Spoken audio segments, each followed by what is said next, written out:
नमस्कार मित्रांनो, मी engineer Rajat, engineer of construction सेवा. स्वागत करतो तुमचं आपल्या ऑनलाईन प्लॅटफॉर्मवर, ज्याचं नाव आहे पंचभूत कन्स्ट्रक्शन्स. आपण आलोय आज J251 साईटवर. ही एक अशी साईट आहे जिचा कार्यकाल 1970 पासून तर 2025 पर्यंत चालू होता.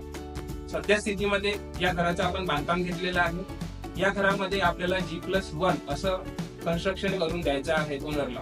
ठीक आहे. तर या घरामध्ये एक असा प्रॉब्लेम होता डिमॉलिशनसाठी की हे घर आपल्याला डायरेक्टली डिमॉलिशन होता करताय JCB लावून. आपल्याला या घराचा स्लॅब जो आहे तो कट करायचा होता. स्लॅब याच्यासाठी कट करायचा होता कारण की जेव्हा हे घर बांधकाम करण्यात आलं होतं तेव्हा हे घर आणि याच्या साईडचं घर हे घर अखंड बांधकाम करण्यात आलं होतं. त्यांचा स्लॅब पण एकत्र होता.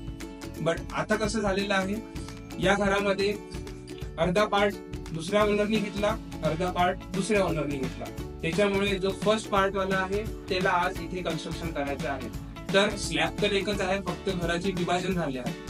तर तो स्लॅब एक असल्यामुळे आपल्याला त्याला डायरेक्टली JCB लावून किंवा हॅमर ब्रेकरनी कट करता येत नाही, कारण की त्याचे व्हायब्रेशन जे आहेत दुसऱ्या स्लॅब मध्ये जाऊन दुसऱ्यांच्या प्रॉपर्टी मध्ये जाऊन त्यांना डॅमेज करण्याची शक्यता आहे. तर आज आपण इंजिनिअरिंग पद्धतीने with the help off cutter, ज्याला आपण स्लॅब कटर म्हणतो, त्या स्लॅब कटरचा उपयोग करून आपण हा स्लॅब कसा कट करणार आहे याचं मी तुम्हाला डेमॉन्स्ट्रेशन देणार आहे. त्याआधी तुम्ही सगळ्यात पहिले या घराची कंडिशन पाहून घ्या.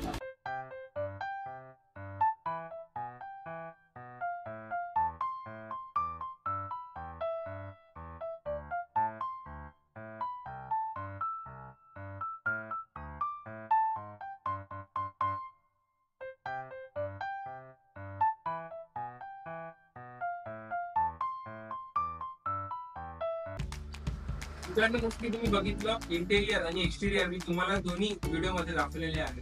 तर आपण आता कसं याला कटिंग करणार आहे इंजिनिअरिंग पद्धतीने, जे की एक स्टँडर्ड आहे, ते मी तुम्हाला आता दाखवणार आहे. तर हे बघा, हे आपल्याला कटिंग लेंथ आहे. हे पूर्ण आपली कटिंग लेंथ असणार आहे through out the slab. Through out the slab आपल्याला कट करायचं आहे.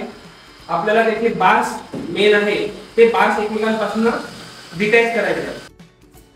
जसं की तुम्ही कटिंग लेंथ बघितला, आता कटिंग लेंथ, आता आपण जेव्हा कटिंग हा टास्क परफॉर्म करू त्याच्यानंतर काय होणार आहे मित्रांनो, जे लॉन्जिट्युडनल बार असणार आहे आपले, ते लॉन्जिट्युडनल बार एकमेकांपासून डिस्कनेक्ट होणार आहे. आपण त्याला कट करतोय लॉन्जिट्युडनली कट केल्यामुळे काय होते, जो बार आज अखंड होता थ्रू आउट द स्लॅब, तो बार आता कॅन्टिलिव्हर होणार आहे. तुम्हाला माहिती आहे, जे पण सिव्हिल इंजिनियर असणार आहे माझे मित्र, त्यांना सगळ्यांना माहिती आहे की कॅन्टिलिव्हर बीम किंवा कॅन्टिलिव्हर स्लॅब, या स्लॅबला जेव्हा लोड पडते तेव्हा झुकायची टेंडन्सी असते.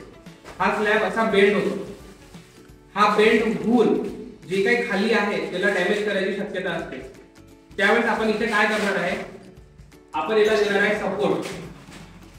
या फ्रेम मध्ये आपण पूर्ण सपोर्ट देणार आहे बल्ल्यांचा, जेणेकरून हा स्लॅब जो आहे हा बेंड नाही झाला पाहिजे.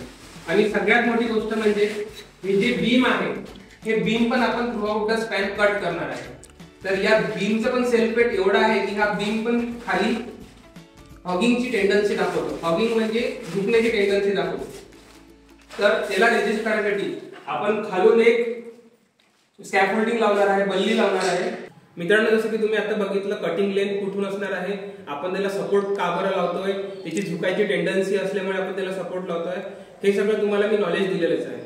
आता याची नेक्स्ट स्टेप असणार आहे की प्रॅक्टिकली कसं आपण याला कट करू, प्रॅक्टिकली याला कसं साईडवरती परफॉर्म केलं जाते हे मी तुम्हाला आमच्या नेक्स्ट व्हिडिओमध्ये सांगणार आहे. ही अगदी डिटेल सिरीज असणार आहे तुमच्यासाठी एका घराची. घर स्टार्टिंग पासून तर लॉक अँड की पर्यंत जवळपास हा प्रोजेक्ट आमचा वर्षभर चालणार आहे.